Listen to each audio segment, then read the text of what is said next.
Milí televízni diváci, tak medzi nebom a zemou sa stretáme už jubilejný 100. krát.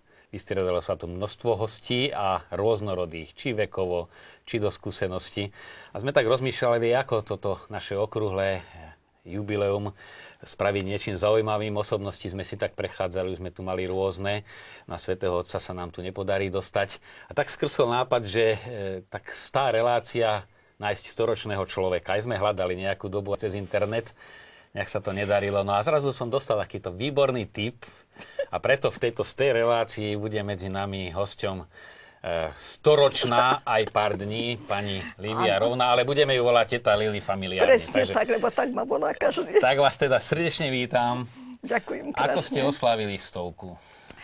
Tak ako som oslávila 100 v kruhu mojich najmilších príbuzných, samozrejme detí, vnukov, pravnukov. A takto, že medzi tými ľuďmi, ktorých mám ja rada, a myslím, že oni ma majú radi, inak by neboli prišli, takže skutočne boli to krásne oslavy. Bola som veľmi rada, že sme sa zišli. A takto, že v tomto veku človek nikdy nevie, kedy padne tá posledná hodina. Takže pre mňa to bolo vzácne, že som sa ešte s nimi mohla stretnúť. Možno posledný krát, síce sme si vraveli, že na budúci tak dovidenia, ale mňa brala hrôza z toho.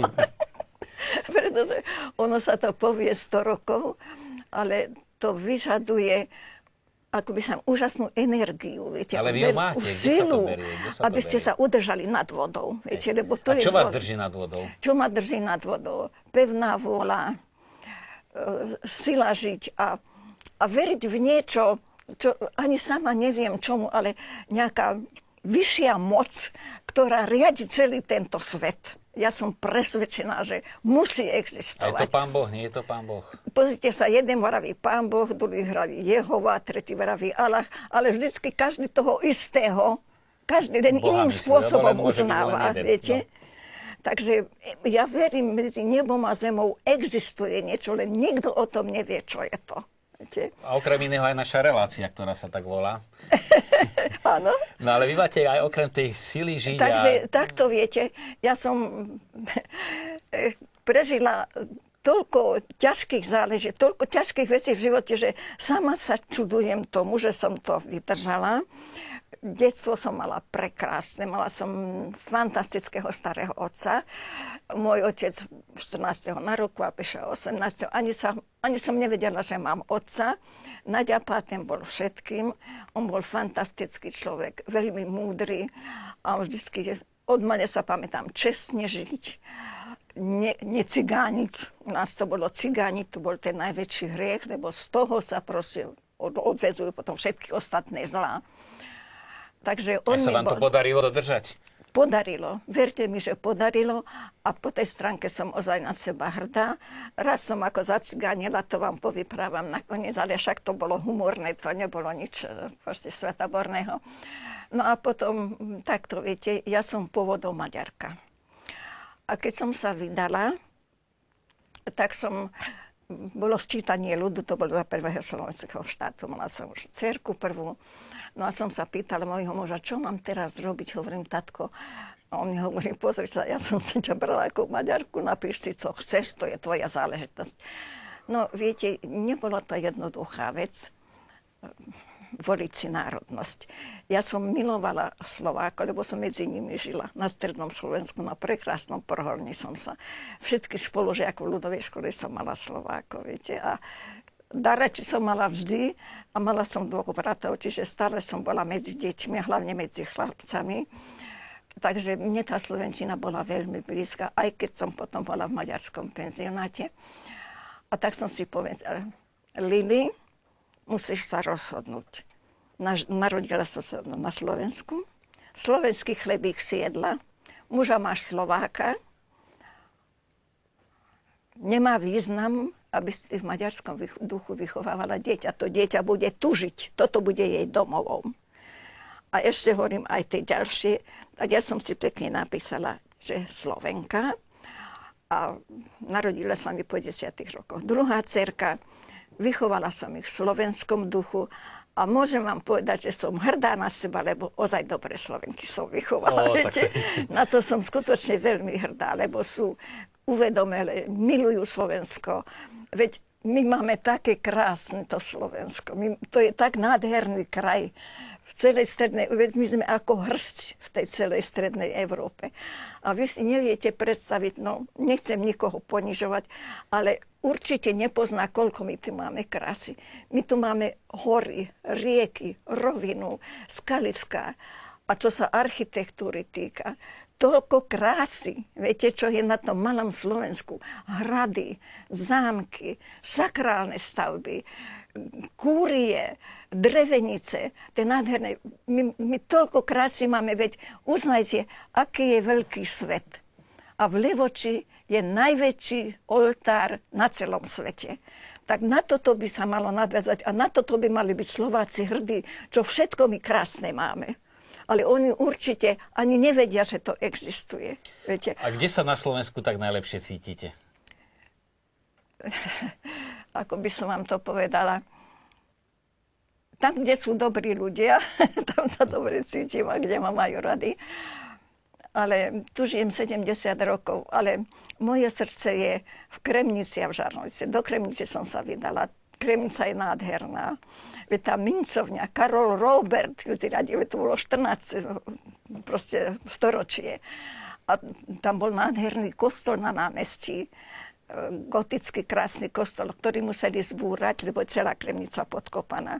A toto ma strašne trápi, že teraz prišli tam kadejakí developeri a to málo zlata, čo tam ešte zostalo, viete, ešte to chcú vyťažiť na úkor občanov, lebo určite zdevastovali by celé okolie, keby sa to začalo. Aj boli proti tomu zásadne. A ja obdivujem pani primátorku Balážovú, že dosiaľ to skutočne zvládla. Ale také tlaky idú silné na ňu, že ozaj by mal štát ju po tejto stránke podporiť.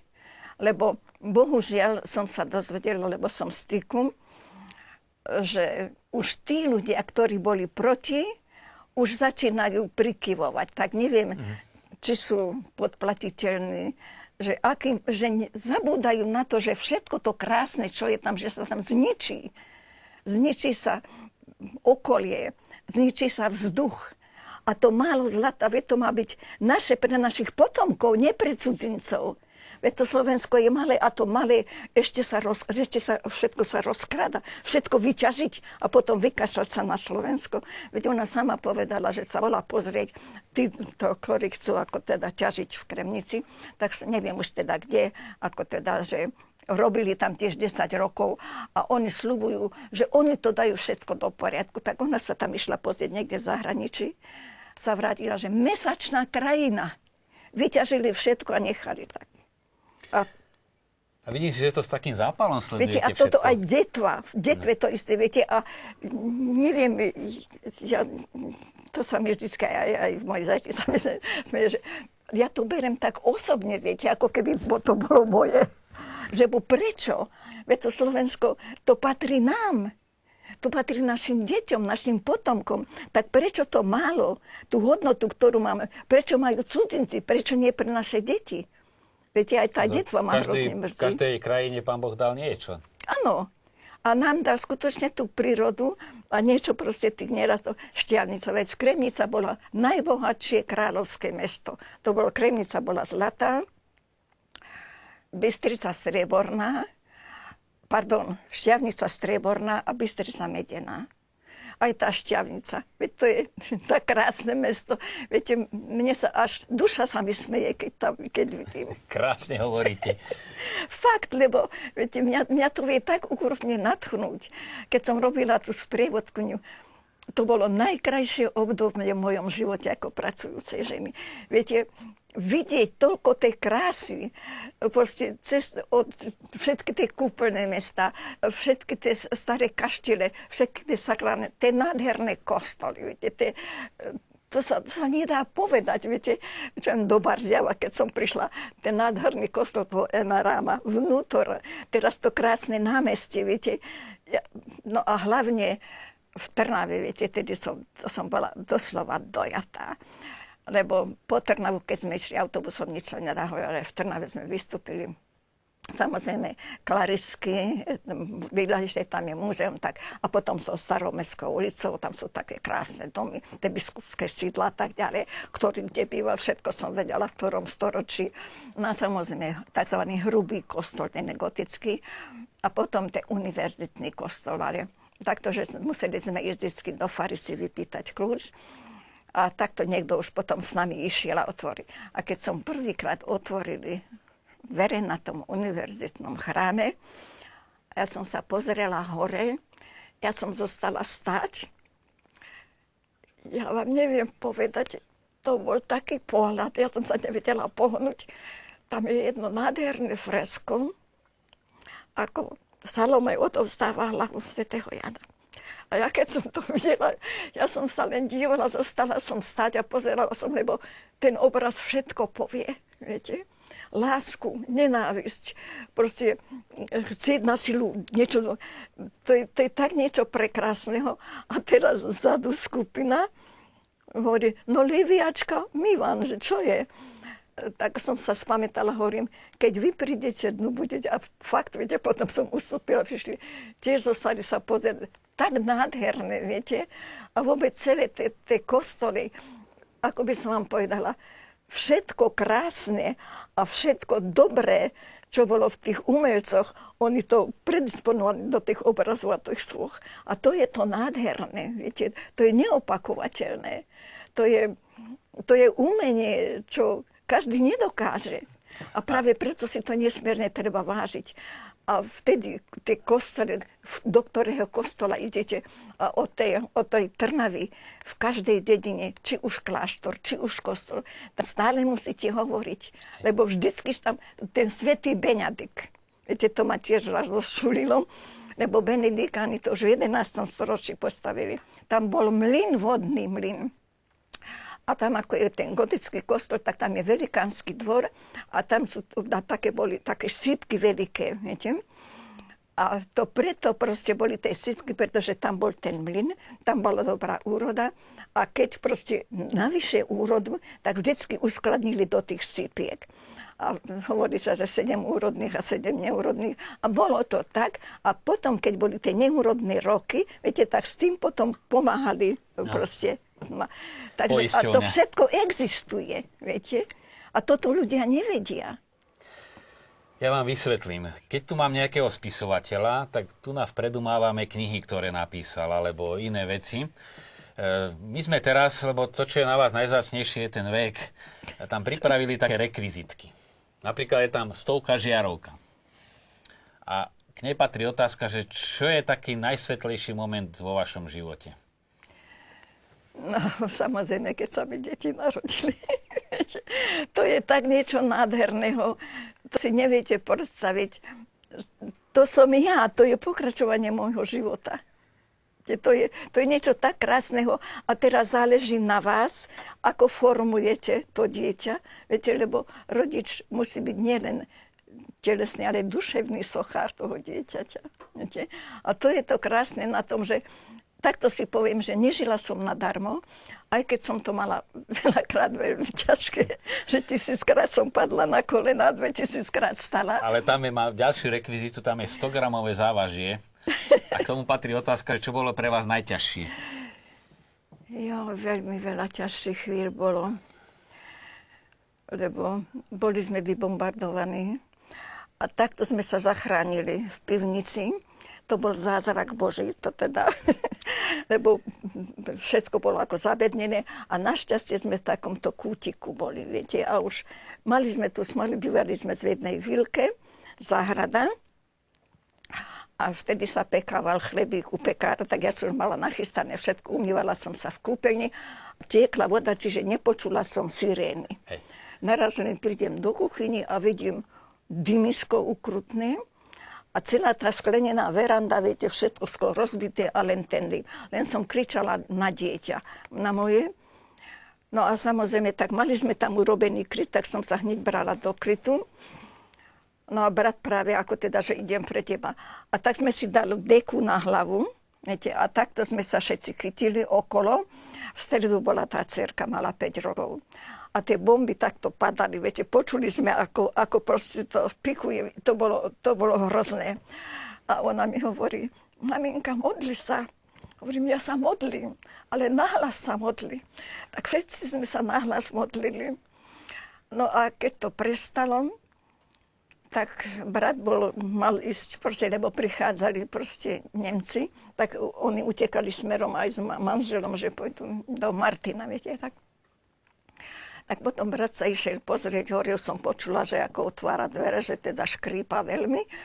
A predtým večer sme mali partiu, jedného penzistov, školský inšpektor s manželkou a hrali sme karty. A ešte som mi hovorila, my sme bývali s jednou rodinou židovskou na jednej chodbe a Conny mi vždycky vravela, že všetko nám môžete zobrať, životy nechajte.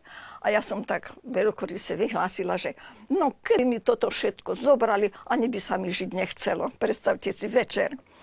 Tak a na druhý deň ráno sa toto stalo a brat s takým strachom potom prišiel hore, sa díva na mňa. A ja som sa usmiala, hovorím, Lacko, ja viem, že prišli o všetko, ale hlavná vec, že sme zdraví. Tak to bol jeden taký veľmi ťažký okamih. A potom druhýkrát, keď ma Nemci zavreli. To bolo veľmi nebezpečné, pretože dcerka bola u maminky v Žarnovici, manžel preč. No a oni sa práve dozvedeli, totiž manžel dostal zvolávací rozkaz ako záložný dôstojník, tak behom 24 hodín musel nastúpiť. No ako náhle sa to Nemci dozvedeli, hroma peklo, milúrov sme tu vyhodili. Nábytok rozobrali a samozrejme mňa zavreli. Takže to bolo tiež také veľmi, viete, keď vám tá haspra, viete, strčili vás do cely. Teraz so mňou, čo budem robiť. Tak samozrejme ja vždycky rebel, tak som o chvíľu začala búchať. Peši, čo chcete? Hovorím, povedzte mi, na čo ma to drží. Zase zavreli. Na tretíkrát už, keď som búchala, tak už potom, že hovorím, tak povedzte, kto je, zavedzte ma k niekomu, nech poviem, čo. Tak sa vypočúvali, že čo viem. Nič neviem. Môj muž dostal rozkaz, musí narukovať. A tak to trvalo 2 dni. A na tretí deň hovorí, že no, že čakáme na šéfa, on príde zajtra a on vás proste môže odsúdiť aj na smrť. Neviete si predstaviť, ja neviem odkiaľ, ale dostala som toho sily, až sama sa teraz čudujem proti Nemcom, že som si to trúfala. Hovorím, v poriadku, zastrieľte ma. Ale viete čo, každý má pred smrťou mu splnia jednu žiadosť. A ja mám jednu žiadosť. V Žarnovici je moja 5-ročná dcerka, doveste ju a zastrieľte ma s tým dieťaťom. Lebo neviem, či sa jej otec vráti z vojny a ja nechcem, aby zostala sirota. A vzadu takto sedela porota a za nimi boli tí slovenskí vojaci, viete, kremnickí, a tí už len tam poprosili, aby som bola ticho. A ja tým viac. No a takto nakoniec potom, keď videli, nemala som strach, predstavte si, neviem, kde som toľko si nabrala. Potom medzi sebou tu šuškali hore dole. A potom hovorí, no, tentokrát vám to odpustíme, choďte domov, ale aby ste neprišli blízko, čo kilometr vás obídem. No takto som sa dostala z tej väznici. Tak to bolo zase velice ako teda o život a o smrť. No. Okrem toho choroby som mala ťažké, za slobodná som dostala polyradikulonartúdu. Bola som 2 roky v nemocnici, som ochrnutá bola na celé telo. Koľko ste mali rokov? 20. Takže vy ste pred 80 rokmi chodili horšie než teraz. No vôbec som nechodila. Plachte ma prekladali. Viete, ležala som ako mŕtvala, ruky takto krížom. Keď som sa potila, keď som plakala, čo bolo strašné, viete. Muchy nasadali na mňa a ja som si tie muchy nevedela odohnať z tvári. To boli ukrutne ťažké pocity. No a od tých bolestí to ani... No, však to bolo to. Vidíte. Tu už to bolo fantastické, keď som bola na vozíku. To bola jedna pani učiteľka, ona ma vždycky vozila. To ma vzali chlapci dolu na rukách a ona ma potom vozila po parku. No však tu mať, vidíte, že sestričky boli tam. Tu už som vedela stať, ale chodiť nevedela. Ani tu som ešte nevedela chodiť. Tuto tiež, toto bola jedna pacientka, no úžasne zaujímavý prípad to bol. A tu no tu už som bola, vidíte, už som vedela chodiť. Ale len tak, keď ma viedli. A hlavne, viete, tie šlapy mi padali, lebo to svalstvo bolo ochabnuté a vtedy nebol penicilín. Tak ten primár závodný v Nitre, rádium z Jachimova, takéto flašky hranaté, 12 flašiek som musela, každý druhý deň to posielali priamo z Jachimova a taká gumená rúrka v tom bola a to som musela hneď pred nimi vypiť. A zaujímavé bol, potom sa ma pýtala, že čo cítite, keď to vypijete? A ja som také studené v žalúdku. Škoda, že nemôžeme ukázať divákom to prudké schodište, čo máme tu štúdiu, ako ste nevyšli. Ale no, tak ešte zatiaľ, chvala Bohu, vládzem, viete. Ja sama sa čudujem, že sa takto zvládam, ale... Tam máme ďalšiu rekvizitu, meter 100 cm. Takto, že keď človek chce, viete, a veľmi chce, tak ja tvrdím, že keď niekto veľmi chce, tak sa to dá. Len nesmiete hádzať flintu do žita a nesmiete sa lutovať. Keď sa začnete lutovať, konec. Vy sa stále usmievate. Vidíte, a to je vo mňa od malička. Keď som bola tak ťažko chorá, ukrutné bolesti som mala, vy si neviete predstaviť. Nočná sestrička tá len sedela pri mne a už len mi slzy utierala.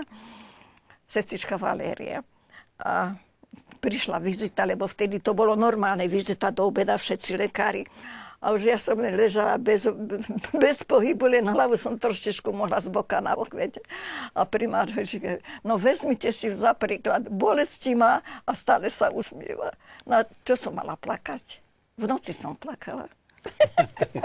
Na 2 smeny.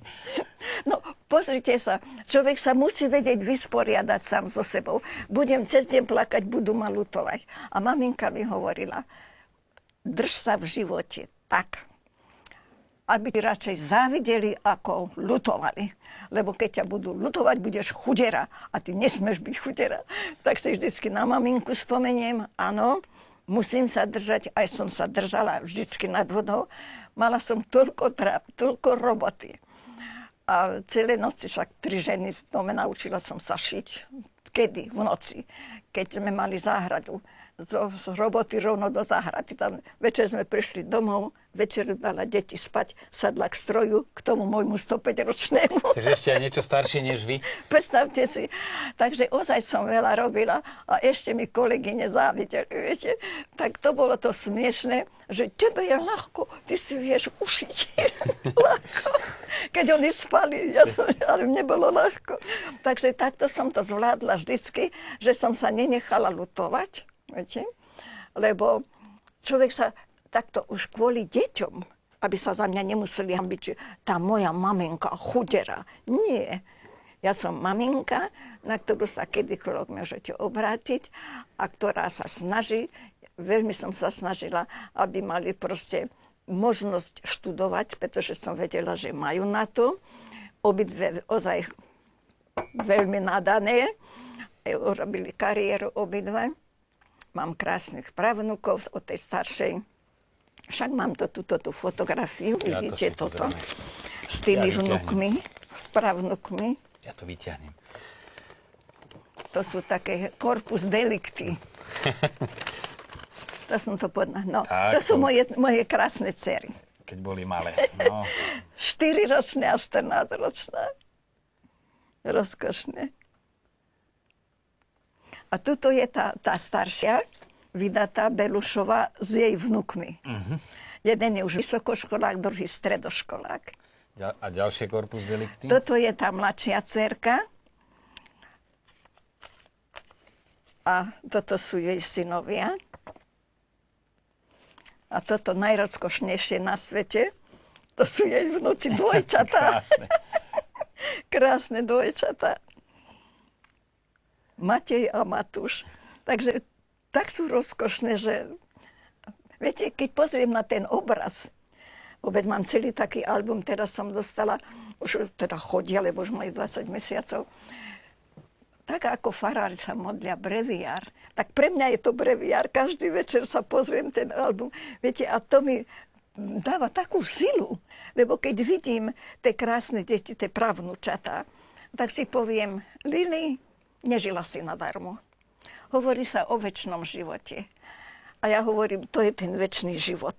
Život som dala mojim dcerám, oni svojim deťom, pravnúkom. Čiže naozaj je to večný život, lebo večne v tom budem žiť, lebo ja som bola prvá. Takže duševne, ja si myslím, že stále proste, to je ten skutočný večný život, vidíte toto. Oplatilo sa mi žiť.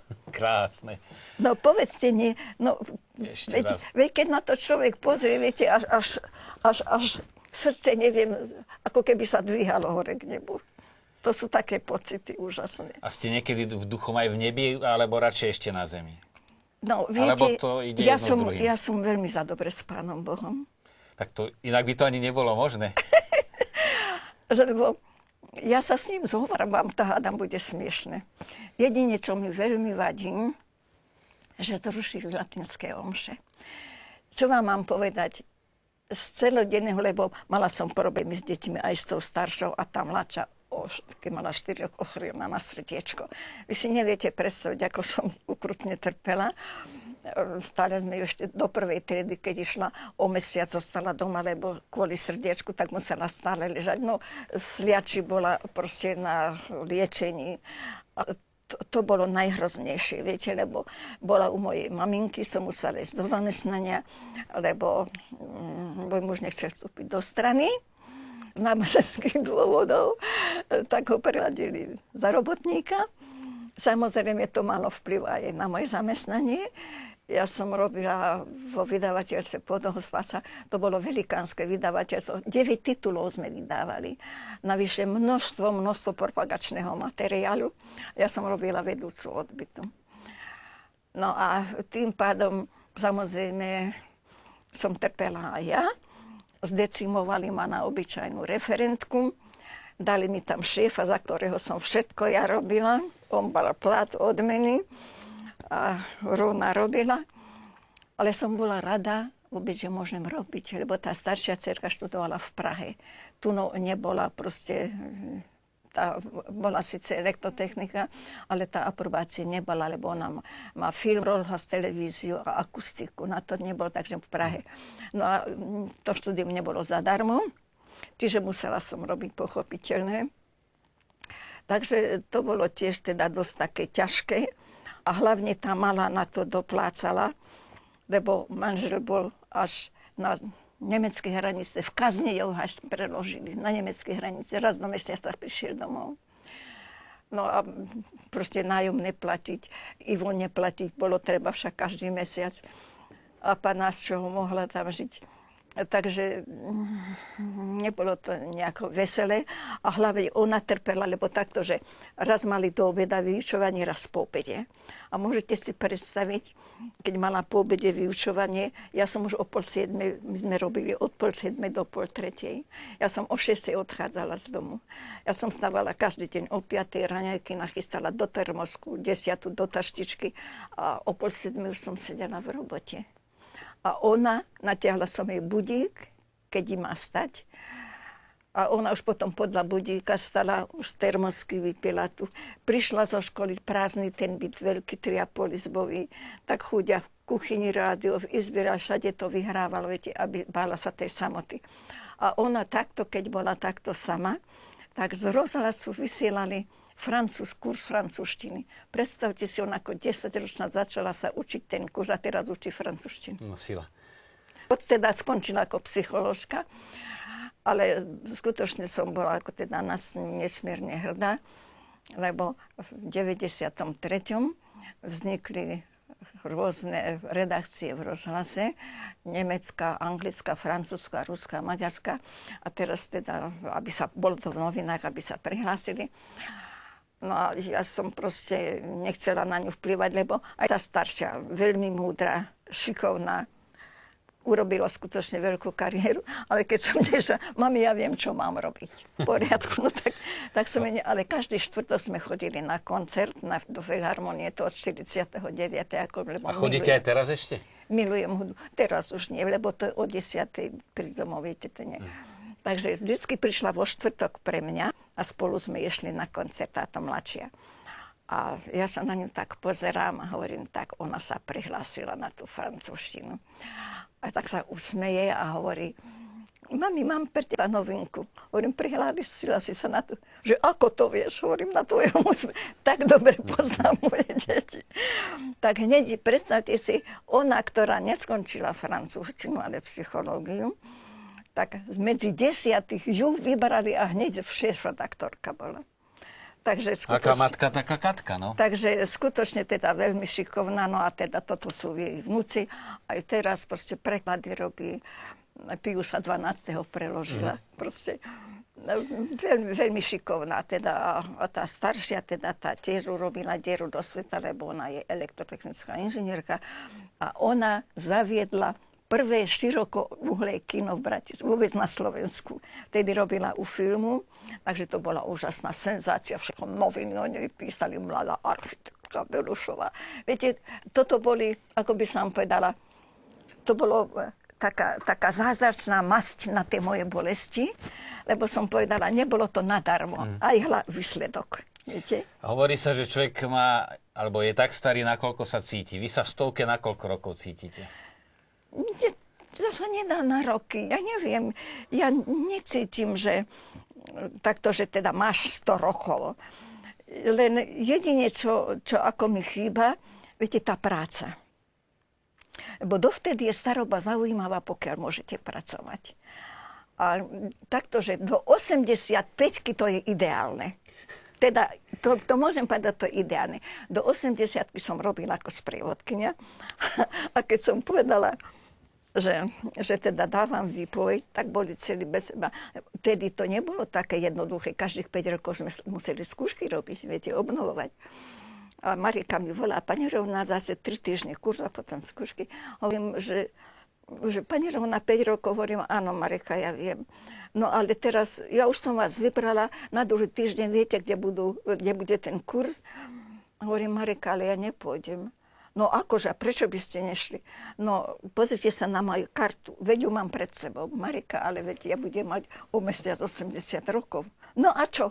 Keď otvoríte ústa, začnete 20 Vy ste aj teraz mohli sprevádzať. Ako tak vyzerá taký deň storočného človeka od rána? Akú máte náplň? No takto, že milujem kvetinky. No máme záhradu na Devíne, bohužiaľ to je teraz veľmi, ako teda o tom nebudeme rozprávať, bolo by to veľmi dlhé, to je zbytočné. Takže ja som mala rada vždycky prírodu a tam tá záhrada, viete, to bol môj raj. No ale teraz už som tam nebola roky, takže mám veľkú loďiu 4-metrovú a tam mám kvetinky. Viete, už som to vyložila. Mám nádherné orchidee, 6 ich mám. Potom velikánsky hibiskus 2,5 metrový. Celú zimu ho mám v obývačke. Povali som sa cítila ako v botanickej záhrade. Veľký oleander, ten bol dolu v kosiekárni. Tak teraz to mám všetko na loďi. Teraz, viete, čo vám mám čo povedať? Všetko mi to tam kvitne. A vy medzi tým? A ja mám z toho takú, to považujem ako za moje deti. Vždycky ráno, keď stanem hore, to je prvé, idem tam a zavinšujem im dore ráno. Hovorím, ako ste sa vyhajali? Koľko razy si myslím, no Lili, není si normálna. Ale oni sú, tak sa vám odvďačia, viete? Oni sú, tak sú vďačné, tak mi krásne kvitnú. Ešte mi deti hovorí, mami, že to je obi. Hovorím, vieš čo, oni vedia, že ich milujem. A keď zavoškovali, tak hovorím, joj, ty moje chuďa trpíš, tak som to kúpila proste, nasprejovala a už tak mi jej bolo. Hovorím, nehnevaj sa, že som ťa nechala, nemôžem za to. No a potom? A to cítia, to musia cítiť, ja tvrdím to, že to oni cítia. Viete, že proste snaď vyžaruje, viete, tá láska k ním a sami chcú odvďačiť. No takže, keď boli snehy, Viete? Tak samozrejme Dora mám tam napadlo snehu. A ja v pyžame, tak ako som v pyžame zobrala lopatu a povyhadzovala sneh z toho balkónu. No a potom som si ešte umýla ruky a ešte som si šla. A potom čo robíte? No. Raňajky si sama robíte? Takto raňajky, obyčajne kávu si robím. No a k tomu proste buď chleba s maslom, s džemom, s medom, so syrom, teda to, čo mám. Ale kávu aj si nakupujete to sama? Je životobudič, viete, tá káva. Na obed, takto, keď boli deti doma, tak samozrejme pravidelne slušne som aj manžel, lebo teda len varené jedlo. Ale takto, že keď ma chytí amok, tak si navarím aj na 3 dny. Viete? A dám do chladničky a podľa toho, na čo mám chuť, zohriem. Niekedy vôbec nevarím. Minulý napríklad dcerka mi volá, že už si hovorím, práve som po obede, a čo si varila? Mala som sardinky s citrónom. Takže takto prežijem. No. A na večer obyčajne ovocie. Jablko. Viete, ja vravím, že to jedno jablko ma drží. Lebo každý deň zjem jedno jablko. Ja milujem všetko ovocie, ale neviem, to jablko som nejaká zaťažená na tie jablka. Môj druhý starý otec žil v Zlatých Moravciach a keď išiel do penzii, on bol v Obiciach notár farár, čiže to bola jedna rodina, kostolný otec možno. A prišiel do Zlatých Moraviec, tam si kúpil tam velikánsku záhradu, tam mal naštepené stromov, aké ovoce ste si len predstavili. A keď som k nemu chodila v lete, ešte ako 8-ročná, už ráno zavčasu som stala a bosa hneď utekala do záhrady. A na ktorom strome som videla ovoce, vyliezla som, viete, ako lasica hore.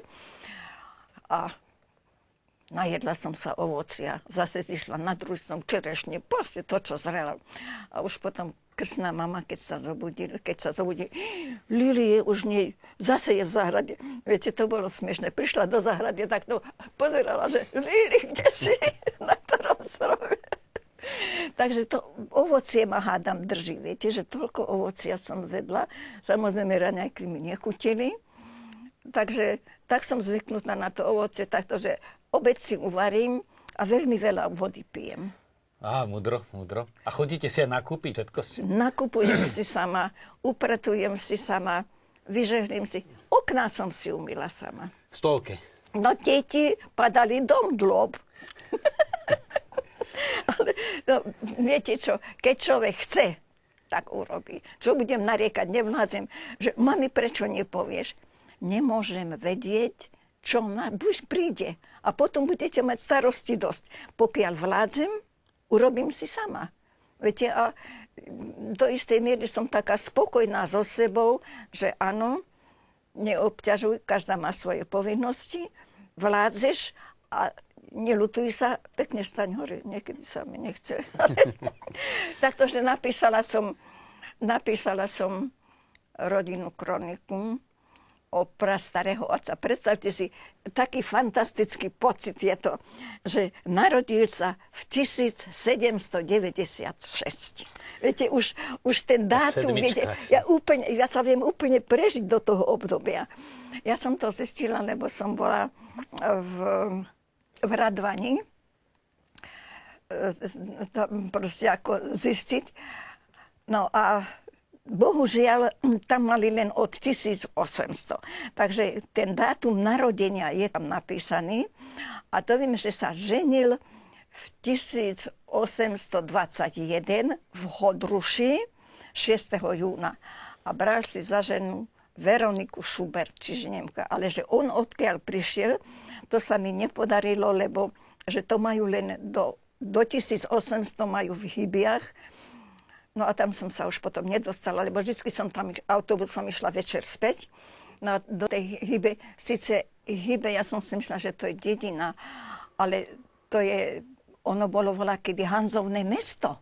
A tady viedla tá hodvabná cesta, viete, takže keď som už ako sprievodkyňa išla cestou mesta, ja som bola úžasne prekvapená, aké sú tam nádherné stavby. Podtedy som sa dozvedela, že Hybe vlastne čo znamenali. Ja vám musím vstúpiť, s vami by sa dal nahrať seriál z Fleku, ale nám čas vypršal, lebo my nemáme 100 minút. By sa patrilo k 100 ročníci aj k tej relácii. Takže také posledné slovo, že čo tak prajete našim divákom? Viete, takto, každému v prvom rade dobré zdravie a takto, že nech sa neľutujú, nech sa držia a nech pracujú, pretože či už fyzicky alebo mozgom, pretože údajne len 40% máme využitý mozog. Tak nech sa snažia aspoň na tých 40